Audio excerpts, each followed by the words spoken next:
Senhor. Amém. Fala da minha alegria de poder estar aqui novamente. Eu creio que a última vez que eu vim foi na posse do pastor Batalha, já tem algum tempo, mas há uns 5 anos, né? Já tem uns dias. Como o tempo passa ligeiro, né? Mas quero agradecer.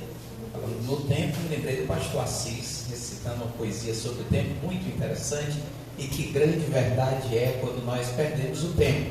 Precisamos de cuidar para que o tempo não passe sem que a gente realmente tenha feito algo para o Senhor, nosso Deus, em prol da nossa vida, da nossa carreira aqui na terra. Mas eu gostaria de, antes de mais nada, agradecer a Deus essa oportunidade preciosa de estar aqui pelo domingo de manhã, agradecer ao pastor Batalha, a irmã Nira, né? Sempre um casal tão agradáveis, principalmente com a nossa família.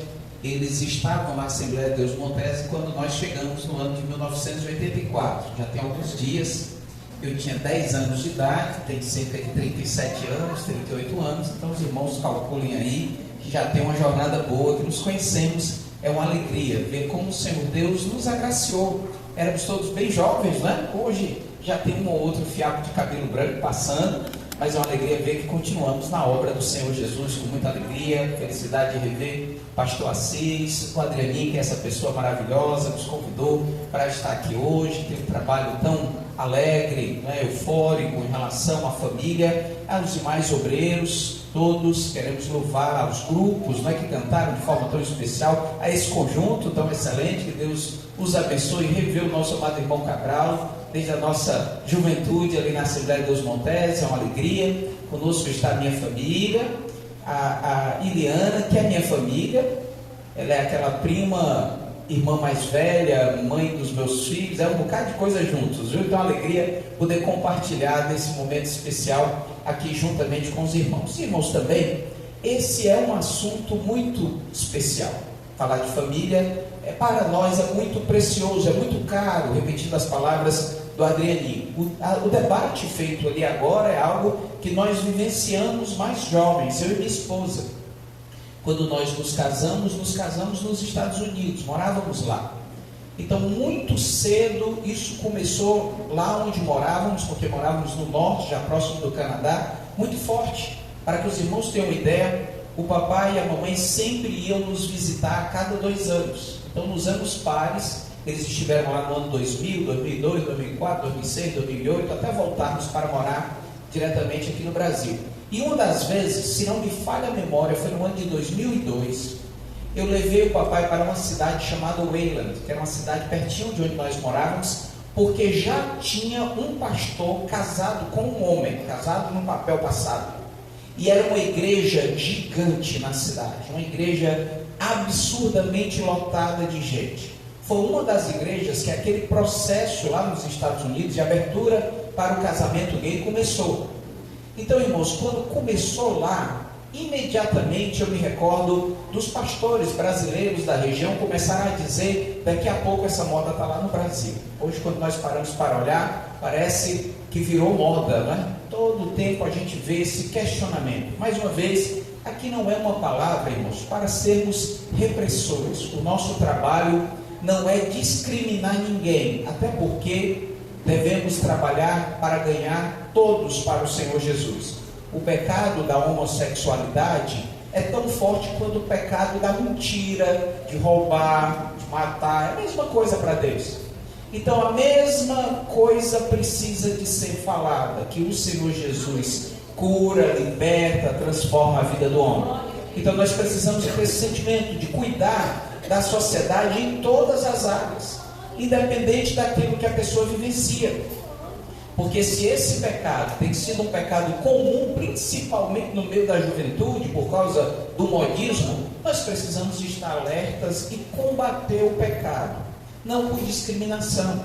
O Senhor Jesus, ele conversou com senhoras de vida irregular, não é? Prostitutas. O Senhor Jesus conversou com uma mulher que estava pelo 5º casamento, o marido dela nem era. Jesus não foi mal educado com ninguém, ele transformou a vida dessas pessoas.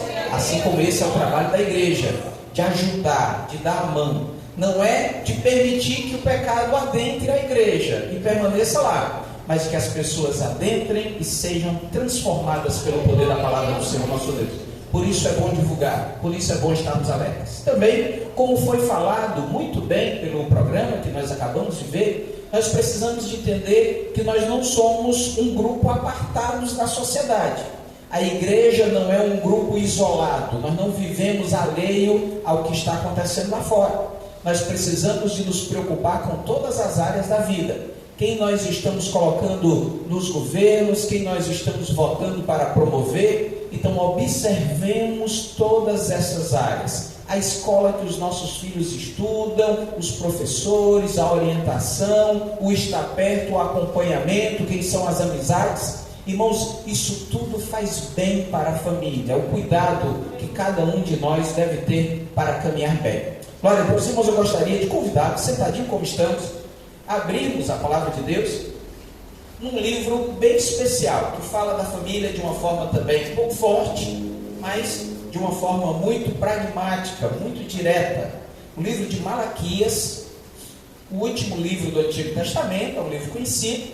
Nós falamos muito do livro de Malaquias quando nos referimos às ofertas, aos dízimos, mas ele também nos fala muito sobre família, sobre a nossa educação, o nosso comportamento no meio da sociedade, e para nós isso é bom para aprendermos com a palavra do Senhor nosso Deus. Glória a Deus. Livro de Malaquias, capítulo de número 1, a partir do verso de número 6, os irmãos permaneçam com sua Bíblia aberta, nós vamos caminhar um pouquinho dentro dele. A Bíblia diz assim: o filho honra o pai, e o servo o seu senhor. E se eu sou o pai, aonde está a minha honra?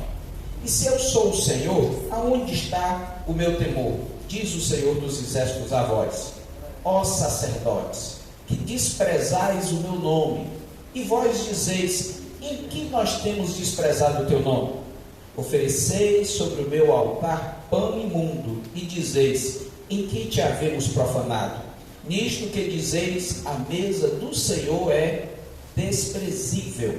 Capítulo de número 2, verso de número 10. Não temos nós todos o mesmo Pai? Não nos criou o mesmo Deus?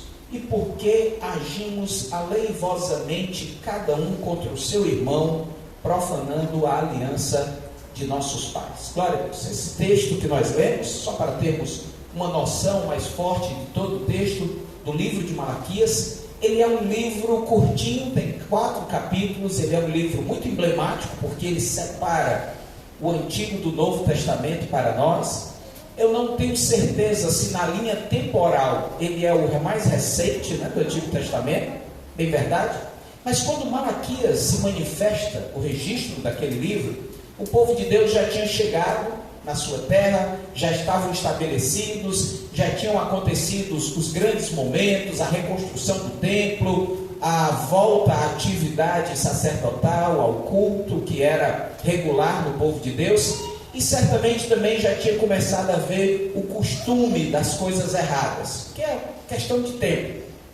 Irmãos, é tão rápido errarmos, que a Bíblia Sagrada começa o primeiro livro, em Gênesis, no capítulo 1, o Senhor Deus fazendo todas as coisas, no segundo ele cria um homem, e no terceiro a gente já pecou. Foi ligeiro demais. Bem rapidinho a gente começou a errar. E o resto da Bíblia Sagrada todinha é Deus tentando ajeitar o homem novamente, e a gente até hoje fica aqui tentando ver como faz essa jornada de volta. Irmãos, então nós precisamos entender de que o exercício da nossa vida, inclusive da manifestação e da manutenção da vida familiar, ela é uma constante, ela é um trabalho constantemente nas nossas vidas. E o povo de Deus, quando chega no livro de Malaquias, já é o Senhor Deus falando com aquele mesmo povo que tinha passado 70 anos sendo provado, passando por aquele momento difícil na Babilônia, já tinha voltado liberto, o Senhor Deus já tinha feito 1000 promessas para que eles pudessem caminhar bem, mas eles já vinham de volta fazendo tudo errado. E no capítulo 1 do livro de Malaquias, ele fala muito forte ao sacerdote. A Bíblia Sagrada nos ensina de que nesse capítulo Deus se manifesta de uma forma muito forte para esse grupo. E quando nós paramos para olhar, nós temos uma mania ruim. De vez em quando a gente compara o sacerdote ao pastor. E a Bíblia não fala que aqui era o pastor, a Bíblia diz que era o sacerdote. há diferenças grandes entre sacerdote e pastor. De vez em quando, a gente fala da mesma coisa. Quando a gente fala do sacerdote da igreja, sacerdote do lar, e por aí vai. Mas aqui a Bíblia Sagrada fala diretamente àqueles que serviam no templo. Mas o Senhor Jesus, através da sua morte e ressurreição, Ele quebra esse vínculo do passado.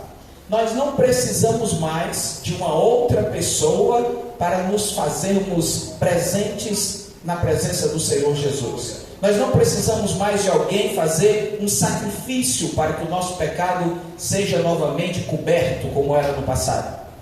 Esse acesso está diretamente a nós. Lá em Pedro, a Bíblia Sagrada nos chama de sacerdotes reais do Senhor nosso Deus. A Bíblia Sagrada nos coloca todos no mesmo patamar.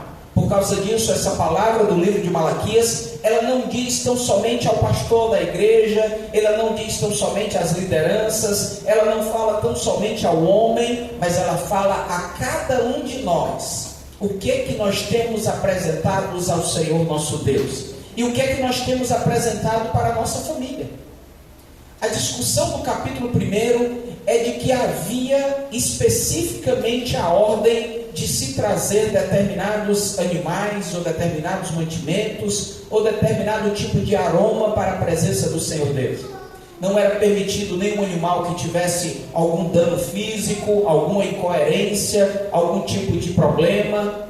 Tudo isso era desprezível ao Senhor. Toda semana teria que ser confeccionado um novo pão, a manutenção de tudo aquilo que era apresentado a Deus deveria ser feito, não poderia ser feito de qualquer forma, de uma forma exata que deveria ser colocada. Acontece que com o passar do tempo, irmãos, as coisas foram ficando frouxas.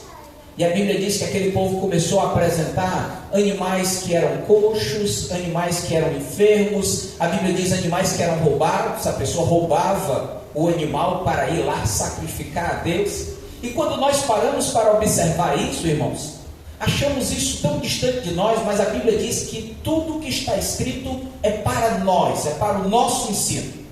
E quando paramos para observar, como isso se parece com a nossa vida? Como nós, se não tivermos cuidado, começamos a fazer dessa forma para com o Senhor Deus e para com a nossa família. Eu falei isso recentemente, irmãos. Eu estive no ano de 2009, numa cidadezinha bem pequenininha chamada Canchungo, no sul de Guiné-Bissau, na África. E nós víamos ali uma pobreza terrível, uma coisa absurda. Eu passei lá poucos dias e perdi 10 quilos porque eu não conseguia me alimentar, de tão difícil que o local era. Mas de vez em quando, irmãos, passava uma ovelhinha ou um bode perfeito, bem gordinho, né? Bom para fazer um churrasco, um cozidozão. O povo morrendo de fome, mas ninguém tocava naquele animal, porque ele tinha um lacinho vermelho pendurado no pescoço.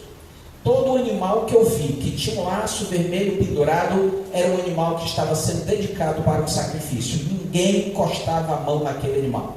Eu imagino só o que é estar morrendo de fome e vendo um animal comendo uma comida que você deseja comer e não pode. Mas aquelas pessoas respeitavam aquele animal que seria sacrificado para um Deus que não existe, para um demônio, para uma coisa que nós temos por abominação, mas às vezes nós apresentamos ao Senhor nosso Deus, Criador de todas as coisas, que a Bíblia Sagrada diz que Ele é santo por excelência, aquilo que é desprezível.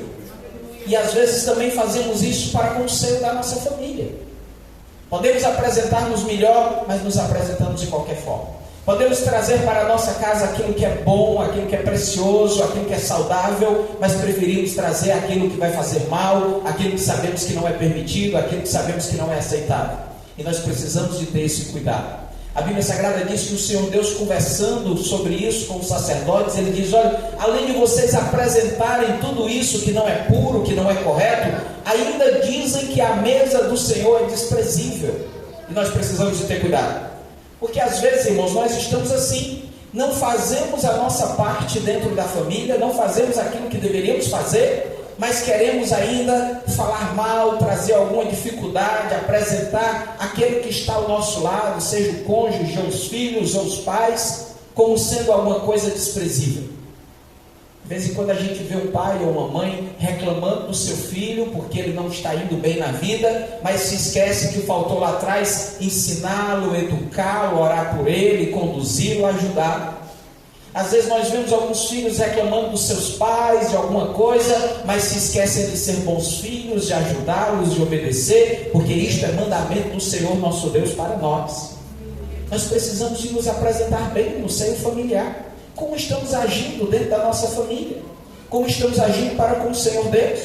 Irmãos, porque não tem segredo. Se os nossos lares não estão bem, a igreja não estará bem. A igreja saudável, uma igreja alegre, é sinônimo de famílias alegres e saudáveis. Porque a igreja nada mais é do que a extensão da nossa casa. Nós refletimos aqui aquilo que nós vivemos lá fora, claro. Se em casa é um pé de guerra, irmãos, nós não chegamos aqui todo mundo alegre, se abraçando. A gente mantém essa guerra para além do lar e precisamos de ter cuidado com isso. Porque de vez em quando nós achamos, lá na igreja não está muito bem, pois então nos avaliemos se nós estamos bem, como estamos nos apresentando diante do Senhor Deus.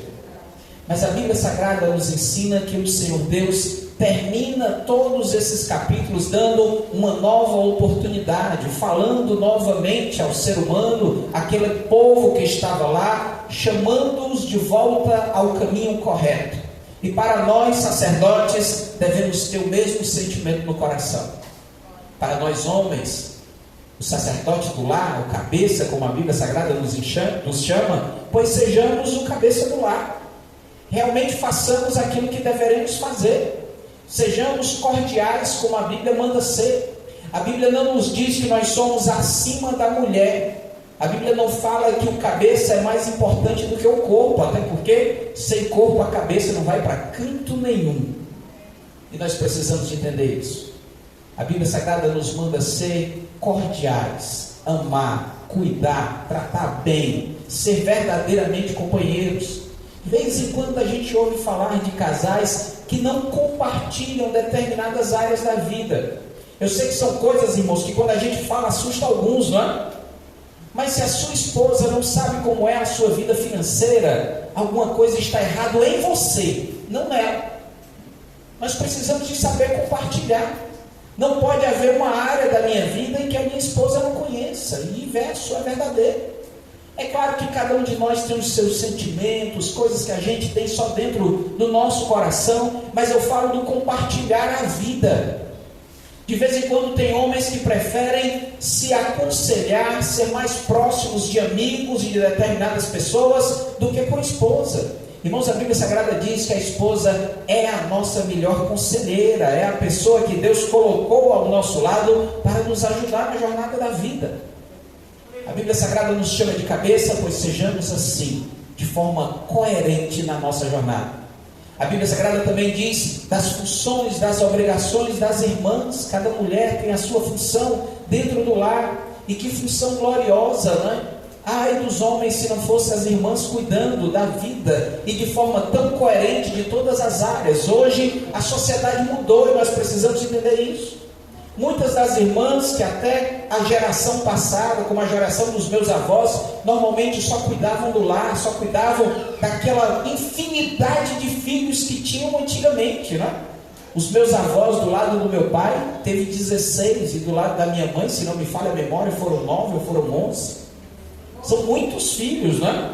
Irmãos, para cuidar de 16 filhos é um negócio extraordinário, né? Eu tenho 2 e já sei que não é assim tão simples. Imagine 16. E eu que esqueço o nome das pessoas, ia ser uma confusão imensa. Porque eu até me lembrar do nome de um, eu já teria chamado o que me veio na mente, bem ligeirinho, né? A mamãe, de vez em quando grita o nome de um dos filhos, ela erra todo mundo, né? Até de Ruth, a mamãe me chama de vez em quando, porque a Ruth mora lá em casa. Ela vira para mim e diz: Ruth, eu digo, sim senhora, vou falar. Então, irmãos, nós precisamos de ter esse cuidado com a nossa vida, daquilo que nós apresentamos dentro do lar.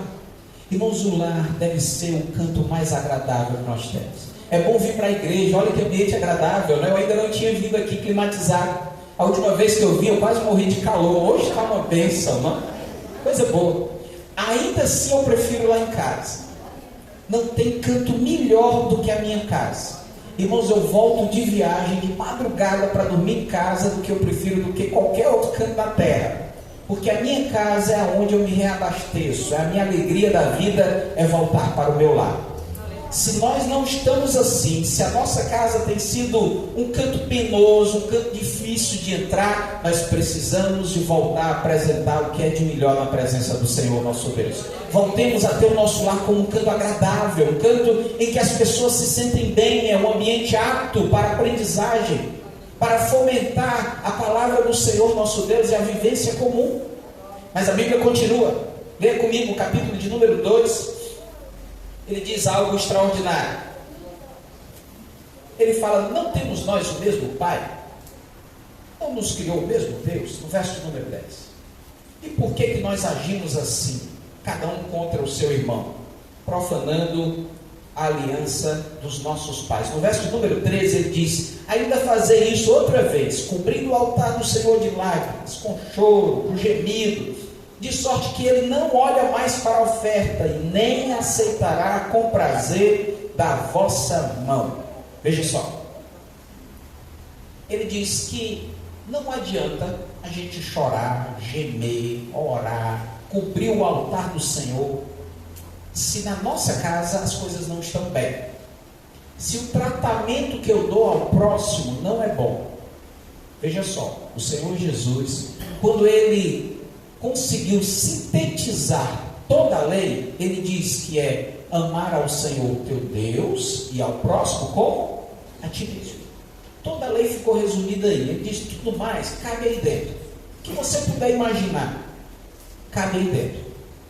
Então nós precisamos de entender de que o Senhor Jesus inicialmente falou do nosso amor para com Deus, mas ele também falou de que há necessidade do amor para com o próximo. Irmãos, não existe ninguém mais próximo de que com quem está vivendo com a gente. Esse é o mais próximo. Se nós não conseguimos ir bem com quem está morando com a gente, vivendo, compartilhando a vida conosco, como é que vai ser lá fora? E de vez em quando tem gente que consegue fazer isso, né? Consegue ser mais educado com a pessoa lá de fora do que dentro de casa. Consegue sempre ter uma palavra bela para alguém de fora, mas nunca uma palavra boa dentro de casa. Consegue ter paciência com os outros, mas não consegue ter paciência com os que estão dentro de casa. Irmãos, alguma coisa não está correta, não é? Alguma coisa precisa de ser mudada. Se eu consigo ter paciência com alguém lá de fora, eu também devo exercer a paciência com quem está dentro de casa. Aí você diz assim: pastor, é porque você não sabe com quem mora comigo. Eu digo: amém, ainda bem que eu não sei. Quem sabe é você.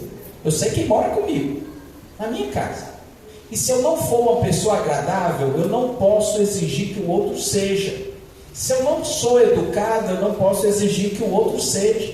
Irmãos, de vez em quando eu ouço obreiros, pastores, pessoas que trabalham na vida da igreja. Eles chegam queixando-se da mulher, porque a esposa nunca foi uma boa esposa, porque nunca fez a minha comida. E eu digo: uai, você queria uma cozinheira ou uma esposa? Ah, porque a minha roupa, eu digo, era uma lavadeira ou sua esposa? Irmão, nós precisamos de voltar a ter as nossas prioridades. Não se preocupe não, viu, irmãos? Daqui a pouco eu chego em vocês também. Estou defendendo agora, mas daqui a pouco dá certo. Porque tem homem que acha que a esposa é uma escrava do lar. Irmãos, ajude sua esposa. Não quebra a mão a gente passar uma vassoura, não. Lavar um prato. Irmãos, se tiver prato sujo, eu lavo. Com maior tranquilidade. Está aqui minha família, graças a Deus, para testemunhar. Eu coloco ali um hinozinho, uma música, um filme, alguma coisa que eu quero ver, e fico lavando os pratos tudinho, não me incomodo de jeito nenhum. Ajude sua esposa, o lar é seu também, a manutenção da casa. Irmãs, ajude seu esposo. Entenda, tem dias que é difícil, complicado, às vezes chega exausto mesmo, né? Tem um tempinho para ele respirar. De vez em quando o povo fala da caixa do nada, né? Os seres humanos masculinos, de vez em quando eles simplesmente se desligam. Um momento bom é onde as coisas voltam a uma certa normalidade. Tem uma paciênciazinha, ajude.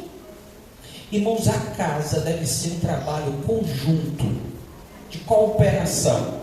para que a nossa oração, o nosso pedido a Deus, os nossos desejos, eles sejam ouvidos pelo Senhor. Há um texto da Bíblia Sagrada que nem foi para o lado bom, porque é lá da Torre de Babel. Mas a Bíblia diz que quando Deus veio inspecionar o que estava acontecendo, Ele diz: olha, esse povo fala a mesma língua e tudo que eles quiserem fazer, conseguirão. Por causa disso que Deus muda a língua deles. E se o lar, o esposo, a esposa, os filhos falarem a mesma língua, conseguirem ter uma vida unidas, eu não falo, irmãos, é não ter problema, porque problemas todos temos. Brigas, pequenas discussões, isso faz parte da vida, faz bem para a vida ser exercitada. Mas ela deve ser sempre com muita educação, dentro de um padrão, de uma forma de que as outras pessoas não se escandalizem e também não traga ruptura, ferimento para dentro da família. E os irmãos nunca vão me ouvir falar um palavrão, irmãos. Há muitos anos eu não falo uma palavra que não me traga um certo conforto em falar. E eu digo isso para todo mundo. Para todo palavrão, para toda palavra feia, existe uma palavra correta na nossa língua portuguesa. Não é necessário falar. Pois observemos isso. Está discutindo com alguém, pois seja elegante na discussão, né? É leve nível. Em vez de dizer um palavrão, diga uma palavra correta, mesmo que seja uma palavra forte. Irmãos, existe na nossa língua. Dentro de casa, é uma discussão entre marido e esposa, que seja uma discussão cordial. Eu vi os meus pais discutindo a vida inteira, até hoje eles discutem, mas sempre muito cordiais, quando não terminam rindo um do outro, né? A mamãe é uma pessoa diferente, irmãos. Eu sei que os irmãos conhecem minha mãe. Tudo que a mamãe fala, o papai tem de calado, né? Papai tem horas que ele passa horas no silêncio profundo. É dele, faz parte. Nós precisamos dessa cordialidade, porque a Bíblia diz que a nossa oração, ela é impedida de ser ouvida. É por causa disso que alguns de nós não conseguem ir para frente, não conseguem caminhar.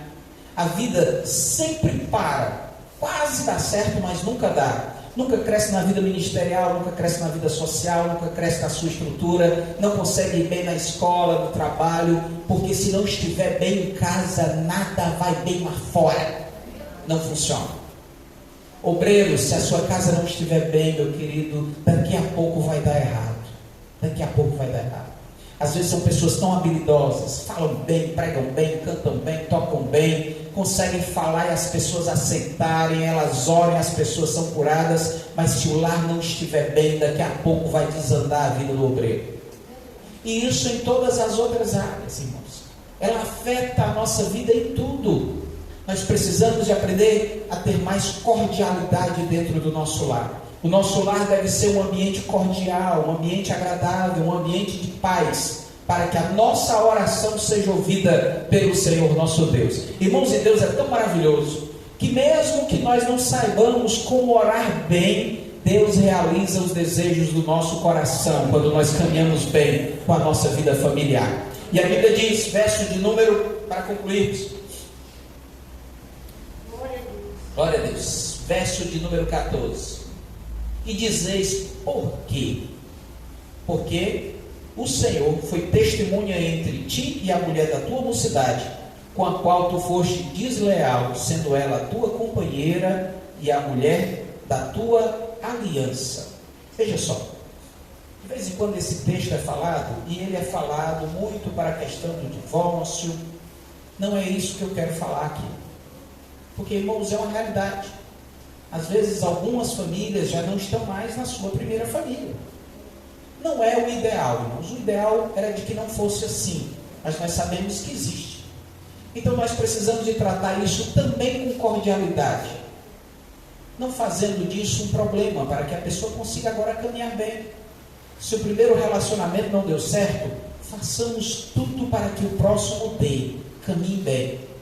Se daquele primeiro relacionamento tiveram filhos, cuidemos desses filhos, ajudemos, sejamos corretos e coerentes para com eles. Os filhos não podem sofrer mais do que já sofrem a ausência dos pais. Sejamos bons pais para com aqueles filhos. De vez em quando a gente vê pessoas que estão no novo relacionamento, geram novos filhos e se esquecem dos seus primeiros filhos. Isso não é bom. Não está assim descrito na palavra do Senhor Deus. Cuidemos de todos os filhos que temos, da mesma forma, com o mesmo carinho, com o mesmo amor, tentando dedicar o mesmo tempo. Eu sei que a sociedade, às vezes, a correria da vida nos impede de nos vermos tantos, mas façamos o possível. Sejamos leais, corretos para com o Senhor Deus. Façamos o possível, irmãos, para que aquilo que aconteceu lá atrás, não agora atrapalhe e desmantele o casamento que estamos, agora, atual. Façamos de tudo para que caminhe bem. Mas entendendo que no relacionamento em que estamos, nesse momento, agora, em que estamos ouvindo a palavra de Deus, busquemos ser verdadeiramente leais um para com o outro. E quando eu falo de lealdade, eu não falo só da questão do extraconjugal. Eu falo em todas as áreas. É ser leal para com o próximo. É aquilo que é bom para mim, deve ser bom para o outro. Se não é bom para mim, não deve ser bom para o próximo. Se eu quero ter o meu momento de descanso, dê descanso ao seu cônjuge. Se você precisa de ser mais bem tratado, trate bem também o próximo. Se eu estou alegre e o meu cônjuge não está, ajudemos para que ele se alegre também. Tem pessoas que vivem como se casado não fosse, irmãos. Para isso, não seria bom casar, porque quando casamos, prometemos ao outro dar uma vida integral ao próximo que nós estamos convivendo. Sejamos leais. A lealdade é algo que precisa ser exercido na nossa vida, em todas as áreas. Sejamos corretos, né? Às vezes temos determinadas ideias, vontades para o dia de amanhã. Compartilhemos com o próximo, com aquele que nós vivemos, para que as famílias caminhem bem. Porque a palavra de Deus diz que o Senhor Deus é testemunha da vida em que nós estamos passando. O Senhor Deus sempre estará envolvido dentro dos nossos relacionamentos e dentro do nosso seio familiar. Que Deus em Cristo vos abençoe.